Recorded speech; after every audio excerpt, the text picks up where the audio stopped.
Hi, welcome to my costing का परिंदो from this costing guru PS Rathore.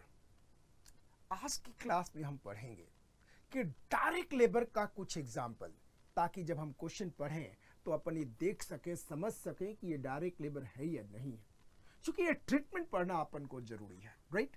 सो ये काम करते हैं, लेट अस स्टार्ट विद, मैं क्वेश्चन पूछता हूँ डिफरेंट इंडस्ट्रीज में। अपना हेडिंग बहुत क्लियर है, that is treatment of direct labour in the different factory, sorry, treatment of direct labour in the factory of different industry. एकदम क्लियर हो गया। अब मैं एक छोटी सी क्वेश्चन पूछता हूँ, बहुत सिंपल, जैसे कि weaver in the weaving unit, जुलाहे के कारखाने में जो जुलाहा है वो डायरेक्ट लेबर होगा या नहीं होगा? डायरेक्ट लेबर होगा। आगे, फर्नीचर इंडस्ट्रीज में कारपेंटर का सैलरी, कारपेंटर का वेजेस डायरेक्ट होगा नहीं होगा? डायरेक्ट होगा। टेलरिंग में टेलर जो रेडीमेड गारमेंट बनाता है, जो टेलर है, उसका सैलरी, उसका वेजेस क्या होगा? डायरेक्ट लेबर होगा। बेकर इन बेकिंग यूनिट, बेकिंग यूनिट में जो बेकर होता है वो क्या होएगा? डायरेक्ट लेबर होगा।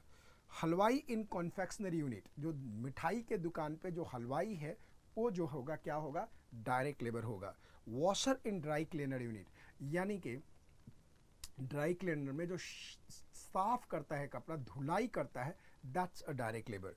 Labour employed on the construction contract, यानी कि जो कंस्ट्रक्शन है उस पर लेबर काम करता है, वो क्या होगा? डायरेक्ट लेबर होगा। Wages paid to the direct labour are treated as a direct labor cost and it forms the part of a what? Prime cost. ये प्राइम कॉस्ट का पार्ट बनता है। Are you getting my point? तो अगर आपको इस तरह के कोई भी क्वेश्चंस आते हैं तो आप आराम से कर सकते हैं, कोई दिक्कत नहीं है।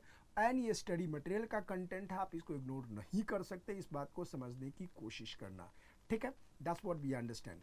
तो इस चैनल को जरूर सब्सक्राइब करें, अपने दोस्तों को जरूर बोलें, चाहे आप सीए करते हो, चाहे सीएमए करते हो, चाहे बीबीए करते हो, चाहे बीकॉम करते हो, चाहे एमकॉम करते हो, चाहे एमबीए करते हो। अगर कॉस्टिंग है तो इसको जरूर ध्यान रखें, इस चैनल को जरूर सब्सक्राइब करें। Thank you.